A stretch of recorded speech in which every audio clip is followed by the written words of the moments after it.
Il est 8h15. Notre équipe termine de fixer une balise GPS sur une canette en aluminium afin de la suivre pendant toutes les étapes de tri et de recyclage. La balise est fixée sur la canette. Elle est ensuite déposée dans le bac de tri.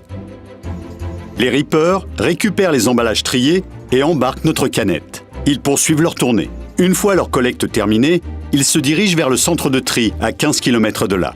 Grâce à notre balise, nous la suivons à la trace. Le camion arrive dans le centre de tri. Les emballages collectés sont pesés, puis déchargés. Ils vont être séparés par famille de matériaux au cours de différentes étapes. Le tri optique, manuel et mécanique, avec notamment la machine à courant de Foucault pour récupérer les emballages en aluminium.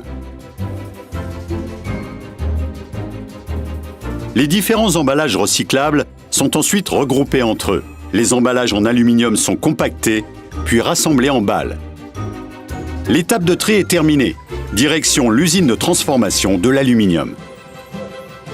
Les balles sont réceptionnées et chargées dans des fours rotatifs afin de brûler les laques présentes sur les boîtes. L'aluminium liquide est ensuite transvasé dans un autre four pour être élaboré et purifié. Cet aluminium est coulé et refroidi pour se transformer en plaques.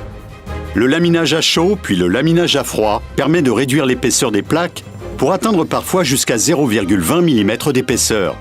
Les bandes d'aluminium sont alors enroulées dans des bobines qui seront acheminées chez des industriels qui les retransformeront en canettes. Dans d'autres usines, l'aluminium sera transformé afin de fabriquer des pièces pour l'automobile ou l'aéronautique.